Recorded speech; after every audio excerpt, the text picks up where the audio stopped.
Welcome to the penultimate week of the Winter Equestrian Festival. Week 11 is underway and it is going to be another packed show for you coming up. And we're discussing a little bit of everything, really. We've got everything from dressage to equitation to the under-25 finals to also looking at last week's big Grand Prix and looking ahead to this. And of course, we're on the week eve ahead of next week's Rolex US Equestrian Open Grand Prix as well. It's building nicely. This week sees the culmination of the Hermes 150 Final 2. So plenty on the table, plenty on the menu. Come and join in. Welcome to WEF Weekly.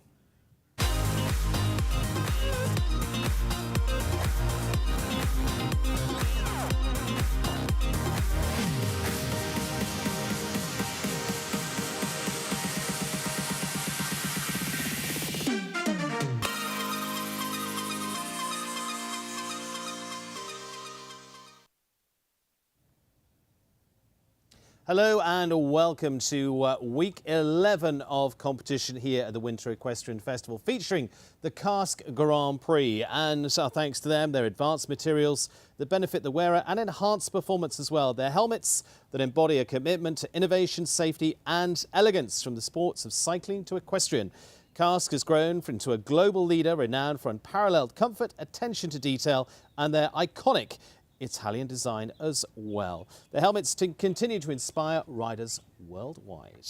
And it is into the Hermes finals this week, the culmination of the series that's taken place throughout the Winter Equestrian Festival. That's going to be our Saturday night feature this week as well. And of course, Hermes since 1837 have remained faithful to its artisan model and its humanist values as well. The transmission of savoir-faire, of excellence, the aesthetic of functionality, all forged the singularity of Hermes, a house of objects created to last. And Dodd Technologies that bring us our live streaming each week, an industry leader in creative design and technology support services for sports, entertainment, corporates and special events as well. Visit them at their website at doddtechnologies.com. And to our live streaming brought to you each week by the USCF and supporting sponsor of our live stream, in part with support of the US Equestrian Federation and the USCF network as well. Welcome into week 11 of competition. Well, actually 12 weeks of competition counting in Premier Week. And we are at the point of looking back at what was the Horseware Island Grand Prix last week on to week 10. And also it was a 5-star dressage week as well. And the final of the Brain Juice U25 Series 2. So which we're going to look at first as we take a look at our big winners of the week onto last week and how it culminated. And first up was the winner of the Horseware Island Grand Prix. And we're talking youth riders because our last two Grand Prix won by riders 24 years of age. Carlos Sanguerrero, who's the world #1 in the under-25 section, wins the Grand Prix with H5 Porthos Maestro, his Olympic ride for the Mexican. And talking top Olympic riders as well, Adrian Lyle was over at the 5-star dressage on Friday night with Helix going past the 80% barrier to win there on a sensational night of competition. All the fun, all the entertainment. We had live singers and, of course, top-class dressage as well. So thank you to them and well done to them, culminating in our highest ranked dressage competition of the season as well. And so that was just a little of what was going on last week. Let's start talking what's happening this week and a little bit wider as well. We're going to be talking Paris Paralympics as well, as long as alongside equitation and also the Brain Juice U25 series with my list of guests. I'm delighted to say alongside, I have a wonderful list of guests as I do each week. And Krista Freundlich joins us first, who's from Beacon Hill Stables. And Equitation Week, Equitation Finals, coach, trainer, how are you feeling about it? Nervous? I'm excited. It's for us, it's a lot of fun. The kids have to train themselves, walk the course themselves, so we do our best to prepare them, but then they're on their own and we get to kind of sit back and relax and enjoy watching them. Relax? Sort of. I mean, enjoy watching them. Enjoy. Krista, going Yes. to be talking equitation with you. Winner of the Brain Juice U25 series, Hallie Grimes, congratulations. Thank you. Culmination of a season. You had this one very much on your radar this year. I did. I'm glad it worked out. It worked out very well indeed. Bit of a battle towards the end. Yeah. Timmy Brennan It was was. giving you a good rundown there. It was, yeah. but you stayed ahead. Very well done to you. We're going to talk about some of that in a few moments' time. And I'm delighted to say, joining us as well is Rebecca Hart. Becca, from wonderful success last year, three-time gold in the Paralympics. You've just received the Whitney Stone Award as well, which is essentially US Equestrian of the Year. It's been a massive 12 months. It has been. It still feels slightly surreal, but like a good dream. And a good dream. In a good dream. Well, we're going to be talking dreams and success as well. Let's take a little look back at dressage last week as well. You and I are going to cast our little eye over what we saw. And last Friday it was Adrian Lyle and Helix going to the top of the competition there. Fantastic 5-star to have there for Haven Safe Farms. I thank to them as the sponsors there too.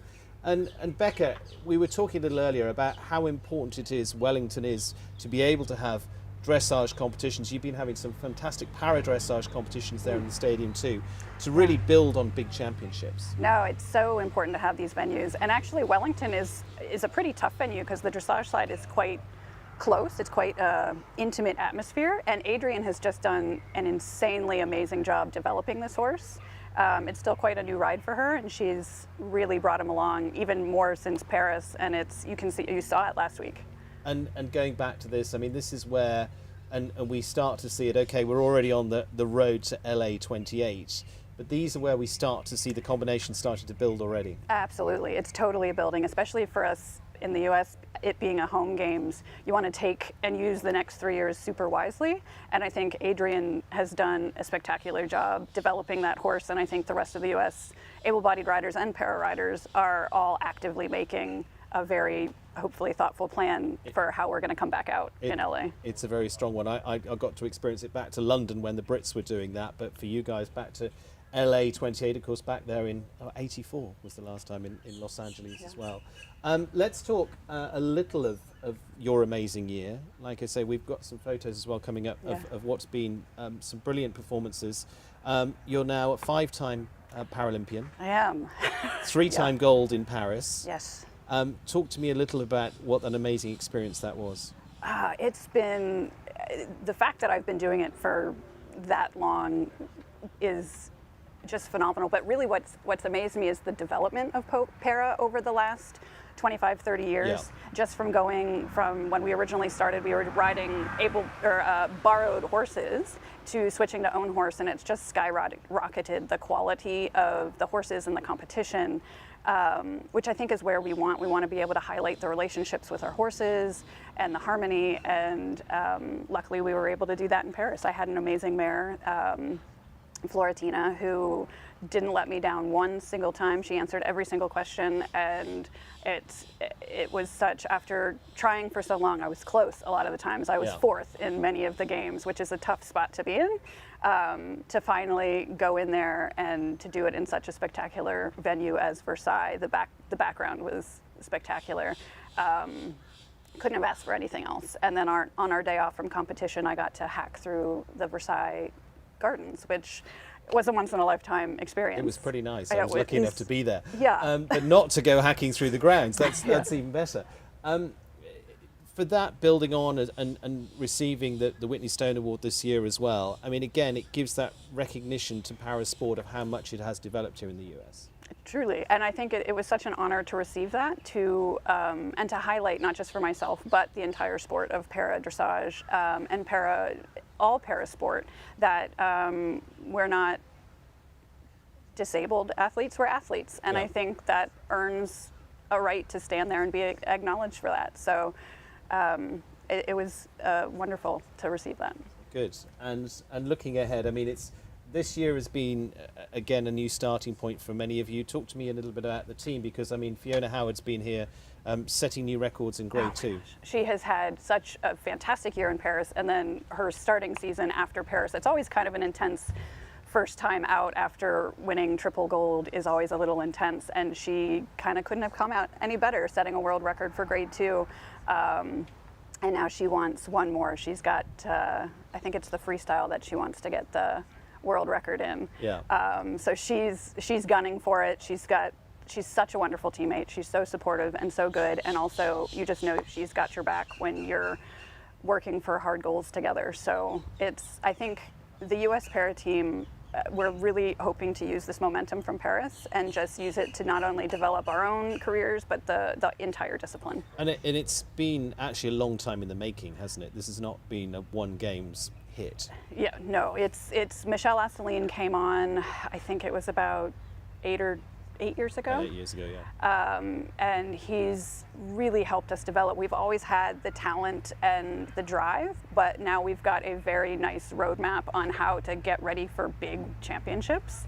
And I think having the logistics of when to prep, when to back off, when to push, that he has so much experience in has been wildly beneficial to us. And also we've got some amazing horse owners and sponsors that have really stepped in. My own Rowan O'Reilly has been wonderful, not just for myself, but for the entire discipline. So it's really a nice community and network within Para. And it was nice to get rewarded for that in Paris, and we hope to do that again in LA. And I'm sure you're quite enjoying being announced as 3-time triple gold medalist from Paris now. That doesn't hurt the ego, no. That's, that I was so embarrassing. The first day I rode, and I had been working for it so long and hard. Fiona was very composed on the podium. I got up there and just immediately started bawling. It was, I thought about all those games before and all the people that got me there, and I was like, hold it together, hold it together. And then they said my name, and I watched my flag go up, and I just lost it. And you were setting personal best there as well, what? I had to get a personal best every single day in order to beat the silver medalist, and which was an interesting spot to be in. Previously in my games, I had always been a bit of an underdog, and we kind of came in knowing what we needed to do, and then having to do a personal best at the Olympics in such an intense atmosphere and venue, it made it all the more sweeter in a way. But I just have to thank my amazing mare, because she was there through all of it, and she's such an honest, professional horse, and she's such a dream to partner with, because you can just rely on her, so that she does her job and I can do mine.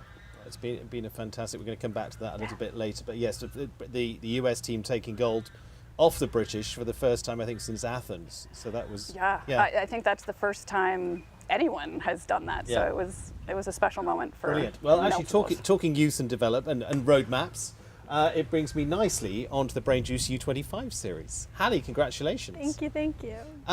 It's been, and you said at the start of the season it was a target for you. Yeah, it was. What was the roadmap for you here? I remember I was driving with Nikki O'Donovan, my manager, on the way home from the horse show in Greenwich, and I was a little bit down on myself that we didn't have the horses we wanted for this season, and our goals felt a bit far away, and she was like, well, what if you just win the whole U25 series? I said, I wouldn't hate that. And so it gave me something this season. It was a really big goal, and it's quite difficult to do. I think this season we had about 78 riders in the U25 series. That day Nikki and I just decided that was what we were going to do, and it was the only goal we had this WEF, and we every week used our best horses and went for it.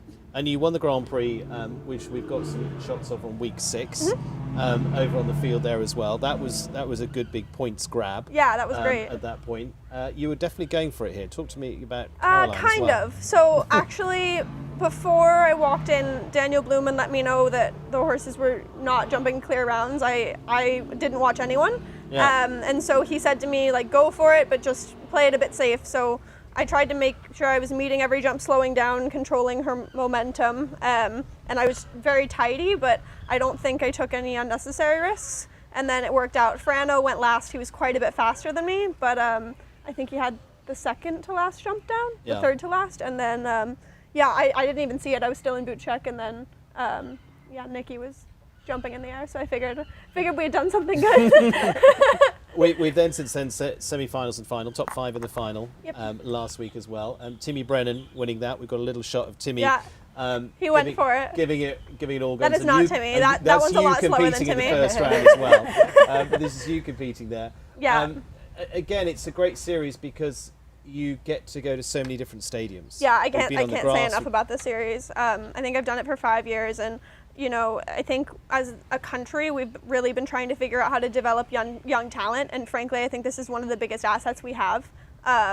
I've said it once, I'll say it again. Jumping on the field, jumping the water under the lights prepared me for the 5 stars and 4 stars that I ended up jumping better than anything. We don't have many fields left. We don't have the Hamptons anymore. We don't have Lake Placid anymore. We're losing them all. And so to be able to get out there and be able to do that is fantastic. I think obviously WEF is very expensive, but the entry fees for this division are similar to Europe. I believe it's $800. It's very easy to do if you're from here. And I think that opportunity is very rare to be able to jump a 145 nationally. It's a great opportunity for all of us.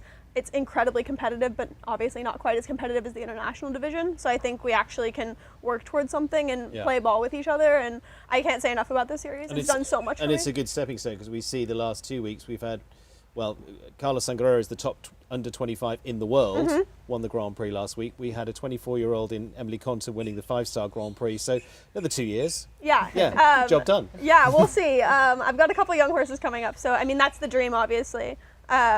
But yeah, it's been great. I mean, I remember a couple years ago, Richie Vogel won the series, and obviously he doesn't do very badly in 5-star competition. Yeah, he's okay. world number 7 right now, or something like that. Yeah, almost in the top 5. Yeah. But I think it provides a platform for all those riders. I mean, I remember Summer Hill won a couple years ago, and she went a bit of a different direction. She's running a business in Kentucky now. She does a fabulous job. But for her, this gave her a huge opportunity to jump at WEF with all the professionals. It gave her a lot of recognition, and the series is doing what it's meant to do. And she came out to do that with family support. Just absolutely. Her boyfriend, I remember, was grooming for her. Now they're married. Timmy's flown out from Ireland, literally gone to John Roach and gone, I need a horse and give me a go. Yeah. And won the final 2 Grand Prix exactly. as well. So it's a good opportunity there. Krista, let's talk equitation, because it's the equitation finals this week. Yes, tomorrow night. How many are coming out from the Beacon Hill team? We have 7 riders. There's 40 riders qualify for the class. The riders qualify by earning a blue ribbon in one of the medal, Maclay, Washington, or USET classes throughout the winter series.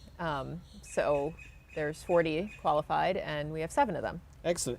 We've got a little shot of Taylor Corley, who won last year here as well. You've been through this, Hallie, as well over the years. How nerve-wracking is this? So I actually only got to do it once, and that was very nerve-wracking, obviously training yourself and everything. And I was on, I think, a 7-year-old at the time. And then I didn't get to do it in 2020. But yeah, we all get nervous, but I was lucky. I was at a barn like Krista's where we had a lot of kids, and we took care of each other. Yeah. But it is nerve-wracking.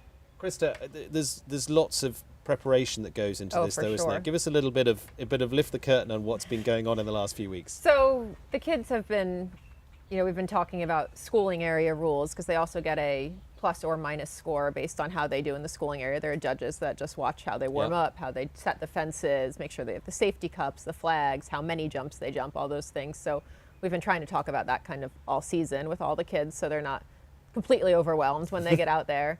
And then they showed today, they changed the schedule this week, so the Washington went today, so a lot of the kids showed their horses today to make sure they're in the groove. And then tomorrow morning they get to ride in the ring under the lights from 6 to 7 a.m. So it'll be an early morning wake-up call for everybody. But it's nice they can get out there, the horses get out there, see the jumps, see the ring a little. Not all the kids that do the equitation have jumpers that are out there showing in the international ring week, day out and day out. Some are, but some are going to be a little eyes wide open just from going out there for the first time. And then our plan at our farm is we're going to, after they ride in the ring, go back. We set a pretty difficult course at home with our most spooky fences, and then since we have the luxury of the class not going till 6 p.m., we have kind of all day to prepare. So we're going to do a group lesson, make them walk the course themselves, practice that, make sure they understand what we would do, what we would tell them to do if we were out there, and then let them start practicing and get ready. For it. Yep. It's the same in all disciplines, and Becca, I know this came out a lot in Paralympics and Olympics with different team managers I talked to, and it was always train hard, compete easy. Yeah. Is that what you go through? Yeah, we definitely had like a 60-day kind of lead up to the games, because you can't stay at peak competition level that long. You'll burn out, your horse will burn out. So we kind of built them up for Hagen, which was our selection trial, and then let them kind of have some downtime, and then built them up again right kind of before we went into Paris, just to save everyone's, mental prep to be peaked right at the right moment. It's such a critical part of developing yourself as an athlete and your horse. And this is where this comes as well, because this is exactly what is being said in there, is training yourself on the roadmap, isn't it, Krista? Absolutely. I mean, we had the luxury of having a lot of kids qualify early in the season, so we were able to kind of work backwards from week 11 and try and make sure we have their top horse really primed and in top form, ready to go for this week. And some horses, we know they do better off a week off, so we strategically planned for them not to show last week. Some horses go better in the groove, so it's really been a lot of strategy to make sure the horses are also in top form for tomorrow night. And you've been working with Stacia at Beacon Hill for how long now? A really long time, longer than any of the kids we train. I started riding there when I was 14 in 1999. I never left. They hired me when I turned 18, and I've been there ever since. So what's that, 22 years of employment. But there must be a lot of personal satisfaction when you see absolutely. the kids that go. Give me a few of those that have been through the stables over the years.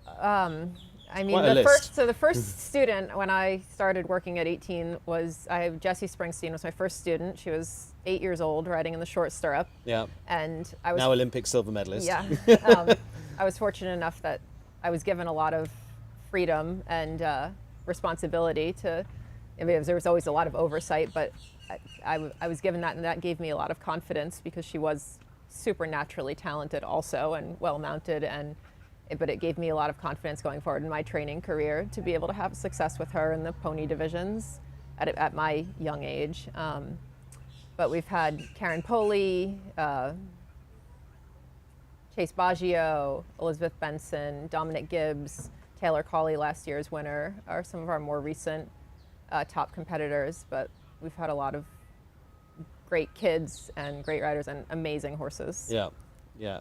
No, a lot of satisfaction in that one. And it's, as you say, it's a big operation through that during the whole of circuit, which is now we're into culmination. Now we're into the final few days of that. Yep. And then I guess they're balancing school and all the other things at the same time. So it's always a tricky one. Absolutely. We have, I'd say, majority of our kids are fortunate enough to do online school and are down here a lot training, but we do have a larger group than normal this year who are flying back and forth, and that's an incredible commitment also, the travel time and to do that. But it gives you the basis to go on, exactly like Hallie's saying. You went through this, you were with the North Run team back then, etc. I mean, it gives those building blocks. Yeah, I rode Missy and John for a long time.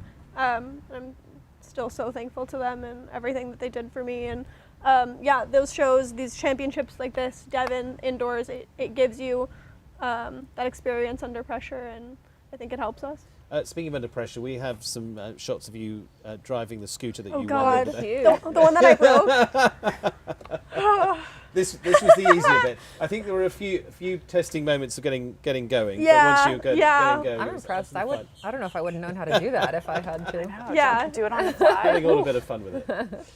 And as I say, you were getting ahead of Timmy Brennan there. We're going to take a little look at his round as well, because he was pretty determined to try and top you off the top. He was. What was good fun rivalry, I'm guessing? Yeah, we've had a good time with it. Timmy's great. He came over from Ireland for the first time, and he gave it everything he had, and we've had fun with it. We had a lot of fun with it. Tim training with John Roach. And it was a nice rivalry with Nikki and John and me and Timmy, and it was funny. I enjoyed it. Well, this was back to last week into the final stages of the Grand Prix there. He was flying. $50,000 class, and he came down to the last. I think I described it as like a national hunt steeplechase jockey going down there. Yeah, he got it done. No fear. He got it done. He got it done, yeah. Well done, Tim. So we're going to see a lot more of him in the future, I would guess, as well. Becca, we're seeing all the building blocks here. How did it start for you? How did it move into Paralympics, the next stage? Oh, geez. I was the horse crazy little girl with the pony on the side of the road that I did there. And then it's just been slowly developing over the last 30 years. We did kind of like an intercollegiate when we first started, which is where just as an athlete with your country, you'd go to the event and they would have a pool of horses and you would draw a random horse and you'd have about 1 to 3 hours kind of over the course of a week to kind of figure each other out, and then you would go down the center line at the Paralympics. And it's really been a great switch to own horse, just because when you're dealing with disabilities in horses, horses are so forgiving in nature that they really don't care if your legs don't work, as long as you have a way to communicate with them, which I think is so interesting. But when you're on that level of competition, it really helps to have the partnership with your horse and design that language between you and your horse over a period of time, so that you can really put down a harmonious performance, which is what everyone wants at that level, whether it's dressage or jumping. You want to do it well, and just being able to really communicate with your own horse. And then moving that on, going back to Paris here, your teammates there with Fiona, Roxanne and Kate in there, how much of a different pressure was all of that? Because suddenly you're team player at that time. Yeah, so dressage is quite individual, and then when you add the team element, it does change kind of the mental feeling for it. And it's weird, even though this was my 5th games, I hadn't really ever felt that pressure of having other countrymen that you have to lay down your best performance for them. Especially we were in such a strong position. And it was, I think that might have been what switched kind of the nerves for me a little bit, was what everyone kind of had us pinned for doing, and then actually needing to go do it on the day. As we all know, that's so easy with horses. And so it's there's a very high level of pressure there, but it's quite a privilege because so many people want to be in that spot. So you really feel the pressure to do your job well and to deliver in the moment. And I think having amazing teammates like Kate and Fiona and Roxy, who all kind of wanted to lay down and get it done, we all had that same kind of unifying goal. And it's great to share it with people. I mean, that's why we all start horses, is because we love it and we love the community, and that's just like the pinnacle of the opportunity to share it. And the good thing is you were obviously all horse mad kids. Yes. When did you start, Hallie? Well, I started jumping later, but I rode Western horses when I was 3. Yeah. Right, from almost day one. I mean, pretty much. But it was in the family, wasn't it? Yeah.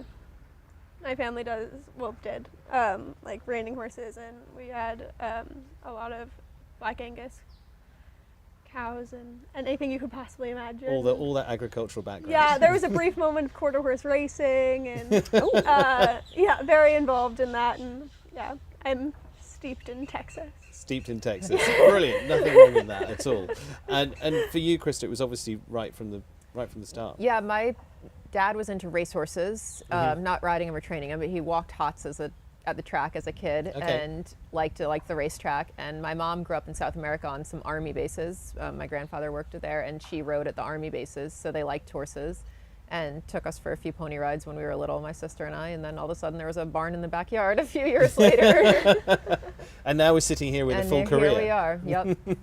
How are you feeling? How are you and Stacia and the team this week? How does this one for you? We're super excited. We have an amazingly talented group of kids this year. We're on some of the best horses we've ever had, and I think we're really looking forward to watching them tomorrow night. Brilliant. Fingers crossed. Yeah, it's going to be tomorrow night for Equitation. Big week of competition here throughout, as I say, on the Winter Equestrian Festival. Let's just remind you as well what's coming up too, because Saturday night is going to be the MS 150 final as well, culmination of that. Let's take a look at the standings as they are right now, with the final stage to go to.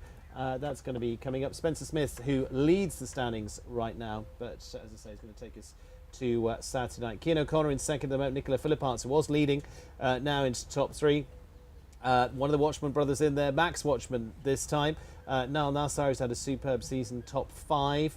Luis Fernando Raspel, top 6, and Mark Blumen and Alessandro Volpi taking us through our top 8 on the MS 150 leaderboard. As I say, that is going to be on Saturday night, and then Sunday is going to be the Cask Grand Prix. So a little bit of a change around there as we go into one of our series finals, with Spencer Smith leading the pack there. And so into the rest of the week, like I say, it's going to be Sunday for the $200,000 Cask Grand Prix. Looking forward to that. I'll be back for that and enjoying that on Sunday afternoon. Make sure you enjoy some seriously good lineup once again of riders competing here in Wellington in our penultimate week of competition before next week's finale showdowns as well. And let's remind you too of what is coming up through the rest of the week as well. As I say, it's a big equitation week this week, and a little of running into week 12 there. A reminder coming up that Rolex US Equestrian Open Grand Prix is going to be a week on Saturday. This week, Thursday night, for the WEF Equitation Championship gets underway at 6 o'clock. Join us just before that, about 10 minutes before that, into the run. We've got a fantastic team to bring you the coverage of that Equitation Championship, as we'll go down to the final 12, then the final 4, and also on to the Adequate WEF Challenge Cup this week as well, taking place a readiness for Sunday's Grand Prix a little later into the week this time around, as well as they qualify for Sunday. And say on Saturday night is going to be the final of the $150,000 MS 150 Classic Series as well. That's going to be our Saturday night highlight, and that's what's coming up this week, as well as over the 2 remaining weeks here of the Winter Equestrian Festival. But the action never stops here in Florida.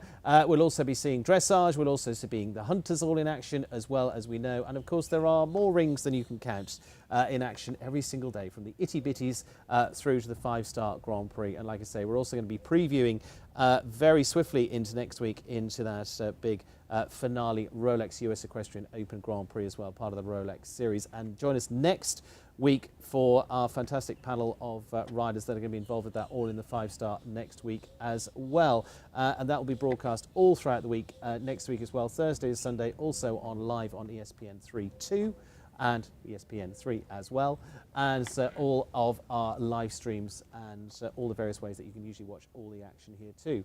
Remains to say thank you very much to a lovely panel. Thank you to Becca, thank you to Hallie, thank you to Krista for joining us. You can take a little bit of a breather, I guess, now for the season. Yeah.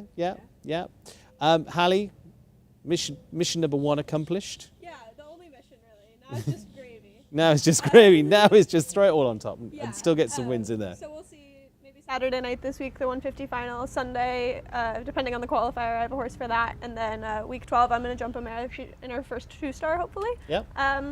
Yeah. Great stuff. Then, yeah. Congratulations. Thank you very much. Tick, mission accomplished. Krista, mission still to be finalised. We're gearing up. But you're gearing up. You're ready. You've got all the calculations done. You've got everything ready to go. All the planning's done. It's over to them at this point. Exactly. We got 24 hours until kickoff, I think. But it's about 24 hours till kickoff for us. Good luck. Thank you. Good luck. And so, as I say, you can join in for all of that. Thank you to all our supporting sponsors throughout all of the Winter Equestrian Festival as well. As I say, this week is going to be the Cask Grand Prix on Sunday. Saturday night is the MS 150 final, and of course your live streaming throughout, brought to you by the USEF and US Equestrian Federation and USEF Network as well, with their fantastic support, and of course supported by Dodd Technologies through our live stream as well. Industry leader in creative design and technology. Head to the website doddtechnologies.com as well. Thank you to them. Hermes, who'll be our presenting sponsor of our Saturday night feature for that 150 final. The classics all coming to a conclusion in that $150,000 class, and then on Sunday is the Cask finale Grand Prix as well. Sunday afternoon, a lovely Sunday afternoon here in Florida. Sit back and enjoy the Cask Grand Prix. That's it for now. We're going to be back later on the week. Like I say, we've got a fabulous team bringing you Equitation tomorrow night as well. Make sure you tune in for that, but lots to tune in for this week, including Saturday and Sunday. It's a big week ahead here in Wellington. Come and join us. Thank you for now from WEF Weekly.